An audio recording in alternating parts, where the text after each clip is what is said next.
ETF index mutual funds నేర్చుకుని stock మార్కెట్లో రాణించాలనుకుంటున్నారా? వెంటనే ఈ నెంబర్కి కాల్ చేయండి.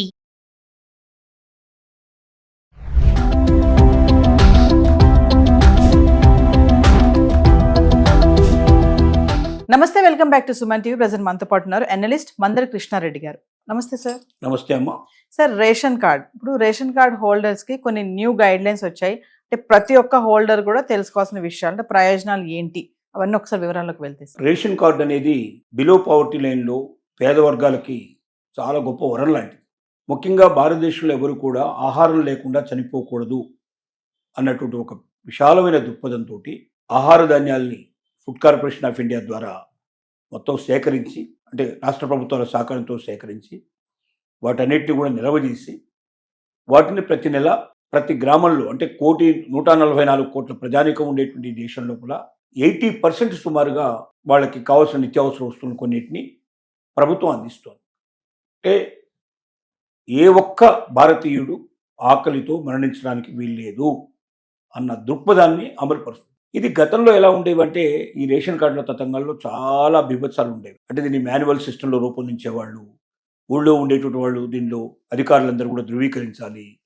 వాళ్ళందరూ ధృవీకరించిన తర్వాత దీన్ని మళ్ళీ ఒకసారి కలెక్టర్ దాకా వెళ్ళాలి.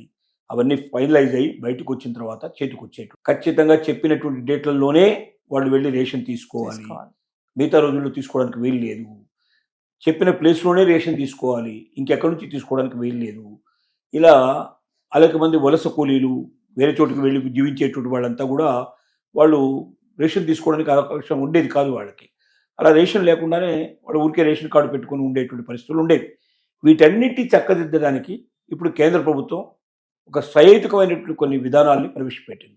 దీని ద్వారా చాలా సులభతరం అయిపోవడం, ప్రతి ఒక్క విషయంలో కూడా రేషన్ కార్డు విషయంలో పొందడం దగ్గర నుంచి మొదలు పెడితే, దానిలో మార్పులు చేర్పుల దగ్గర నుంచి స్టార్ట్ చేస్తే, రేషన్ పొందడం విషయంలో కూడా చాలా రకాలైనటువంటి అవకాశాలు కల్పిస్తే, ఇలాగా 8 రకాల ప్రయోజనాలు దీనివల్ల కొత్తగా కలిగేటట్టుగా కేంద్ర ప్రభుత్వం కొన్ని జాగ్రత్తలు తీసుకుంది. ప్రతి రేషన్ కార్డు హోల్డర్ ఇప్పుడు ఉన్నటువంటి వాడు కానీ, భవిష్యత్తులో రేషన్ కార్డుకు అప్లై చేసుకోదలుచుకున్న వాళ్ళు కానీ తప్పనిసరిగా తెలుసుకోవాల్సినటువంటి విషయాలు ఇవి. దీంట్లో నెంబర్ 1 ఏమిటంటే, ముఖ్యంగా మనం చూసుకున్న దాంట్లో తాజాగా అందరికీ ఉచిత ధాన్యాలు. అందరికీ ఉచిత ధాన్యం అంటే ఉచిత ధాన్యంలో ముఖ్యంగా బియ్యం కానీ, కొన్ని చోట్ల గోధుమలు మాత్రమే వాడతారు, మనకు తెలిసిన విషయమే. నార్త్ ఇండియా లోపల గోధుమలు వాడతారు, అక్కడ బియ్యం ఎక్కువ వాడరు. కాబట్టి ఎక్కడ ఏది ఎక్కువ వాడతారో, కొన్ని చోట్ల తృణధాన్యాలు ఎక్కువగా వాడే అవకాశం. ఎవరికి ఏదైతే ఆ ప్రాంతం లోపల ఎక్కువగా తినే అలవాటు ఉంటుందో అక్కడ ఆ రకమైనటువంటి రేషన్ దొరికేటట్టుగా ఏర్పాటు చేయడం జరుగుతుంది. ఉచితంగా 5 కిలోలు మినిమంగా ప్రతి ఒక్క వ్యక్తికి దొరికేటట్టుగా దీని లోపల నెలకి దొరికేట్టుగా, అంటే ఒక నెలకు సరిపోయేటువంటి గాసాన్ని దీంట్లో ఇస్తారు. మనకు ₹2 బియ్యం మనకు పథకం ఉంది ఇక్కడ. రూపాయికి ఒకప్పుడు ₹1కి ₹2 బియ్యాన్ని ఇప్పుడు ₹1 కూడా చేసే పరిస్థితి ఏర్పడింది. కొన్ని చోట్ల నామమాత్రంగా తీసుకుంటారు. అది పెద్ద విషయమే కాదు. ₹1 అంటే 5 కిలోలు తీసుకుంటే ₹5 పడేటువంటి పరిస్థితి అనేది చాలా నామమాత్రమైన విషయం. అంటే ప్రభుత్వాలే దాన్ని స్వయంగా ఇవ్వడానికి సిద్ధపడుతున్నాయి. దీని లోపల గోధుమలు కానీ, బియ్యం కానీ, లేకపోతే కొన్ని చోట్ల అవసరమైనప్పుడు తృణధాన్యాలు కానీ ఇచ్చేటువంటి సౌలభ్యం ఏర్పాటు చేయడం జరిగింది. రెండోది ఏంటంటే, చౌకగా నిత్యావసర వస్తువులు అందించేటువంటి విధానం. అంటే ఒక బియ్యం, గోధుమలు, తర్వాత నిత్యావసర మన అక్కడక్కడ వాడేటువంటి తృణధాన్యాలతో పాటుగా దీని లోపల పప్పులు, కొన్ని పప్పు దినుసులు ఇచ్చేటువంటి అవకాశం. తర్వాత దీంతో పాటుగా వాళ్ళకి నూనె ఇలాంటి వాటిని కొన్నిటి ఇవ్వడానికి అవకాశం. దాన్ని బట్టి అవకాశాన్ని బట్టి ఇంకా కొన్ని పెంచుకుంటూ వస్తున్నారు. అంటే ఆయా రాష్ట్ర ప్రభుత్వాలు తీసుకునే ఆలోచన బట్టి కొన్ని రాష్ట్ర ప్రభుత్వాలు ఎక్కువ ఐటమ్స్ అందిస్తున్నాయి, కొన్ని రాష్ట్ర ప్రభుత్వాలు తక్కువ అందిస్తున్నాయి. కానీ ఎక్కువ భాగం ప్రభుత్వ రంగంలో తయారయ్యేవి, కోఆపరేటివ్ రంగం ద్వారా తయారయ్యేటువంటివి, మహిళలు స్వయంగా తయారు చేసేటువంటి వస్తువులు లాంటివి కూడా కొన్ని చౌక దుకాణాల ద్వారా దొరికేటట్టుగా ఏర్పాటు చేస్తున్నారు. దీనివల్ల ఏమవుతుందంటే, తక్కువ కాలం లోపల, అంటే వాళ్ళకి తక్కువ రేటుకు ఎక్కువగా వస్తువులు దొరికించుకునే అవకాశాలు వాళ్ళకి దొరుకుతాయి. దీనివల్ల ఏముంటుందంటే, వాళ్ళ జీవితం లోపల పేదవాళ్ళకి ఇంకా కొంచెం ఆర్థిక స్వావలంబన జరిగేటువంటి అవకాశాలు ఉంటాయనేది దీని ఉద్దేశం. రెండోది ఏంటంటే, చౌకగా నిత్యావసర వస్తువులు అందించే అవకాశాలు ఉంటుంది. చౌకగా దొరుకుతాయి, చాలా తక్కువ రేట్లు ఉంటాయి కంపేర్ విత్ బియ్యం కానీ, గోధుమలు కానీ ఇట్లాంటివి అసలు ₹1కి ఇచ్చేటువంటి నామమాత్రపు రేట్లో ఇచ్చేటువంటి, అంటే బయట మార్కెట్లో ₹35 నుంచి ₹50 ఉండేటువంటి గోధుమలు కానీ, బియ్యం కానీ ఇక్కడ ₹1కి దొరకడం అనేది చాలా తక్కువ ధరలు దొరికినట్టు లెక్క. అసలు పెద్దగా ధర పెట్టినట్టే లెక్క కాదు, ఫ్రీగా వచ్చినట్టే లెక్క ఒక రకంగా చెప్పాలండి. దీనిలో పేదవాళ్ళు ఎక్కడ పోయి అడుక్కు తినాల్సిన అవసరం లేకుండా ఇంకొన్ని ఆలోచించాల్సిన ఆకలితో వలమటించాల్సిన అవసరం లేకుండా బతకడానికి ఒక అవకాశాన్ని కల్పించినట్టు అవుతుంది. రెండోది ఏంటంటే రేషన్ ఎక్కడైనా యాక్సెస్. ఇప్పటిదాకా ఉన్నటువంటి పరిస్థితి మనకి ఏంటంటే ఏ ఊళ్ళో అయితే మనం నమోదు చేసుకుంటామో, ఎక్కడైతే మనకు రేషన్ షాప్ అలాట్ చేయబడుతుందో ఆ రేషన్ షాప్లో మాత్రమే రేషన్ తీసుకోవాలనే నిబంధన ఉంది. ఇప్పుడు వన్ రేషన్ వన్ కంట్రీ అనేటువంటి పదాన్ని తీసుకొచ్చారు. అంటే భారతదేశంలో ఏ మూలైనా ఏ రేషన్ అయినా తీసుకోవడానికి గొప్ప అవకాశాన్ని కల్పించారు. అంటే ఇప్పుడు చాలామంది ఉపాధి కోసం కూలీ చేసుకోవడానికి లేకపోతే ఇతర ప్రాంతాల్లో బతకడానికి వెళ్తారు. అక్కడ ఏదో చిన్న చిన్న ఉద్యోగాలు చేసుకొని ఉపాధి వెతుక్కోవడానికి వెళ్తారు. అలా వెళ్ళినటువంటి వాళ్ళు ఏమవుతున్నారు, వాళ్ళకి వచ్చే రేషన్ వాళ్ళు పోగొట్టుకుంటున్నారు.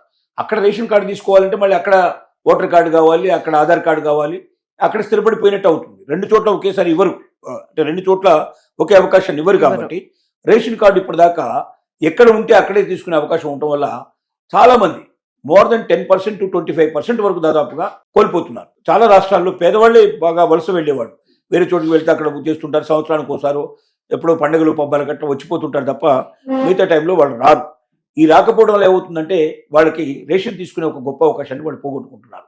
దీంట్లో ఏంటంటే ఇప్పుడు ఇక్కడ నుంచి భారతదేశంలో ఏ మూల ఉన్నా, ఏ రాష్ట్రంలో కానీ కేంద్రపాలిత ప్రాంతంలో ఉన్నా కాడ తన డిజిటలైజేషన్ సిస్టమ్ చేశారు. కాబట్టి వెళ్ళి ఆ కార్డు చూపిస్తే వెంటనే దాన్ని డిజిటల్లో చూసేస్తారు, అక్కడే వాళ్ళకి రేషన్ ఇచ్చేస్తారు.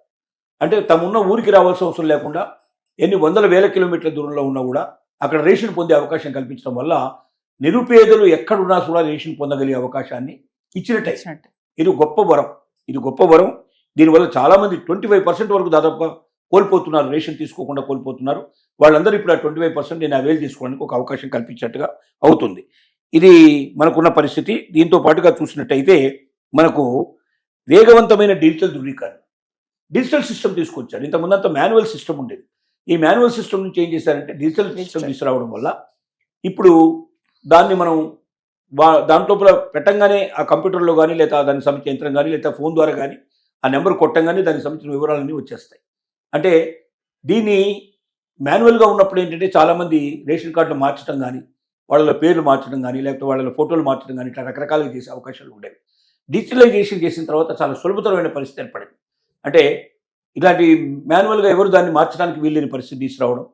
రెండోది డిజిటల్గా వల్ల తొందరగా బయటపడటం, ఇలాంటి లోపాలున్నా కూడా తెలుసుకుని వాటిని సవరించుకోవడానికి అవకాశం ఇటు కస్టమర్స్కి కానీ అటు ప్రభుత్వానికి కానీ చాలా సులభమైన పద్ధతి లోపల డిజిటలీకరణ జరిగింది. దీంట్లో ఇంకో విషయం చెప్పాలంటే సరళీకృత కొత్త అప్లికేషన్స్. అంటే అప్లికేషన్స్లో ఏమవుతున్నాయంటే ఇంత ముందైతే ఖచ్చితంగా మనం వ్యక్తిగతంగా వెళ్ళి ఆఫీసుల చుట్టూ తిరిగి మాన్యువల్గా వెళ్ళి ఒక్కొక్కరిని సందర్శించు, కింద ఎంఆర్ఓ దగ్గర నుంచి మొదలు పెడితే కలెక్టర్ దాకా సందర్శించుకొని దీనికోసం చాలా ఏళ్లు వెయిట్ చేయాల్సిన పరిస్థితులు ఉండేవి.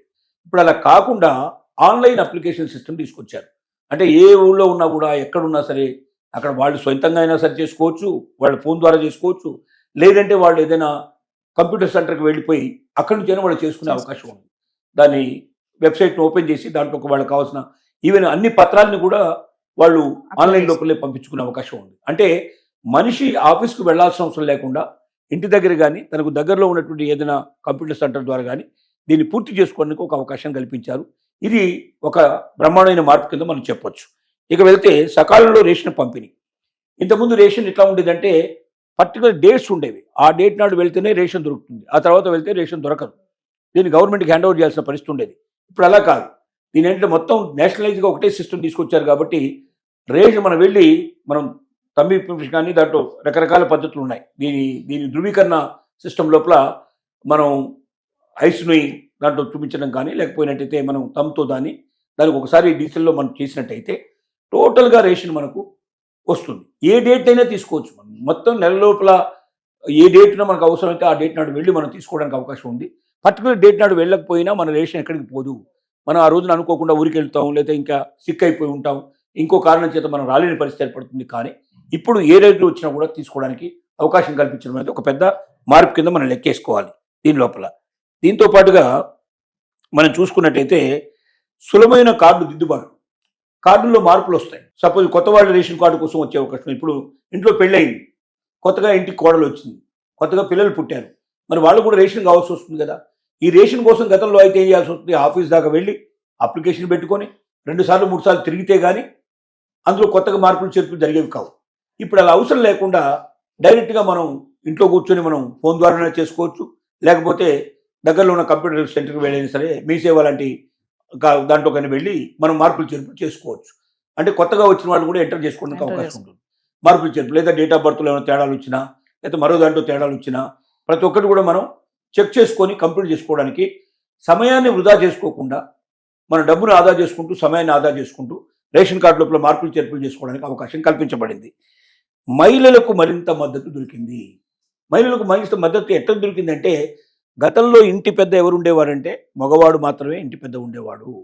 ఏ రేషన్ కార్డు చూసినా కుటుంబ పెద్ద పలాని వారి కుటుంబం, ఆ కుటుంబం లోపల కుటుంబ సభ్యులు వాళ్ళ పేర్లన్నీ ఉండేవి.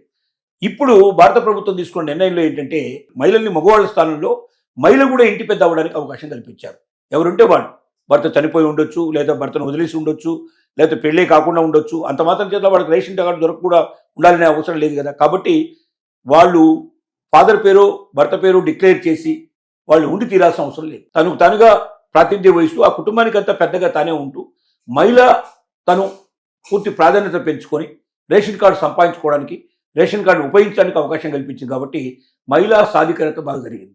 మహిళలకు ఎక్కువగా ప్రాధాన్యత ఇవ్వడం జరిగింది. ఇక నుంచి మళ్ళీ చాలామంది ఇప్పుడు పడకపోయినా వాళ్ళ పేర్లు పెడతారు, ఖచ్చితంగా పెట్టి తీరాలి. కాబట్టి అంటే ఇష్టం లేకపోయినా ఆ పేరు ఉచ్చరించాల్సిన పరిస్థితి, ఇష్టం లేకపోయినా ఆ పేరును వాడుకోవాల్సిన పరిస్థితి ఉండేది. ఇప్పుడు ఇష్టం లేకపోతే పేరు తీసేయడానికి మనకు అవకాశం ఏర్పడింది. అంటే తన జీవితాన్ని, తన వ్యక్తిత్వాన్ని తను కాపాడుకోవడానికి ఒక పెద్ద అవకాశాన్ని ఇచ్చినట్టు అవుతుంది. ఇలాగా అనేక రకాల ప్రయోజనాలు మనకి ఈ రేషన్ కార్డు లోపల ఇప్పుడు ఈ 8 కొత్త మార్పుల వల్ల, ఈ మార్పులు చేసుకోవడం ద్వారా చాలా సులభతరమైనవి. కాబట్టి ఆల్రెడీ ఎవరైతే రేషన్ కార్డు వాడుతున్నారో దీంట్లో ఏమైనా మార్పులు చేర్పుగా ఉంటే సులభంగా చేసుకోవచ్చు. లేకపోతే ఏదైనా కొత్త వ్యక్తులు వస్తే వాళ్ళని ప్రవేశపెట్టుకోవడానికి అవకాశం ఉంది. కొత్తగా ఎవరైనా అప్లై చేసుకోదలుచుకున్న వాళ్ళకు కూడా ఈ కొత్త సిస్టమ్స్ ద్వారా అధికారుల చుట్టూ తిరగాల్సిన అవసరం, ఆఫీసుల చుట్టూ తిరగాల్సిన అవసరం లేకుండా సులభతరంగా రేషన్ కార్డు పొందడానికి, రేషన్ కార్డులో మార్పులు చేసుకోవడానికి, రేషన్ పొందడానికి, దేశం మొత్తం మీద ఎక్కడున్నా సరే ఎక్కడి నుంచి అయినా రేషన్ తీసుకోవడానికి ఇలాంటి అనేక రకాల అవకాశాలు కల్పిస్తూ కొత్త విధానాన్ని కేంద్ర ప్రభుత్వం ప్రవేశపెట్టింది. దీన్ని ప్రతి ఒక్క మహిళ, ప్రతి ఒక్క కుటుంబం, ప్రతి ఒక్క వ్యక్తి దీన్ని గ్రహించి తన రేషన్ పోగొట్టుకోకుండా ప్రతి నెల రేషన్ షాపుల్లో ఒక బియ్యమే వస్తాయని భ్రమలోంచి బయటకు వచ్చి మిగిలిన ఐటమ్స్ కూడా తీసుకోవడానికి ప్రయత్నం చేసి షుగర్ కానీ, లేకపోతే పప్పులు కానీ, లేకపోతే నూనె కానీ ఇలాంటి అనేక రకాల అవకాశాలు కూడా కల్పిస్తున్నాయి. కాబట్టి ఇంకా రేషన్ విస్తృతం అవుతుంది, రేషన్ షాపుల ప్రయోజనాలు పెరుగుతాయి. తెలంగాణలో అయితే గవర్నమెంట్ ఏం ఆలోచిస్తుందంటే, కనీసం ఇంటికి కావాల్సిన వస్తువులు మ్యాక్సిమం దొరికేటట్టుగా చేయాలని కూడా ఒక ప్రయత్నం చేస్తోంది. అలా జరిగినప్పుడు పేదల కుటుంబంలో వాళ్ళు ప్రతిరోజు చక్కగా భోజనం చేసే అవకాశం ఉంటుంది. పెద్దవాళ్ళతో వాళ్ళకు దొరికిన అవకాశాలు మాకు కూడా దొరికాయని ఆనందపడే అవకాశం ఉంటుంది. Thank you sir.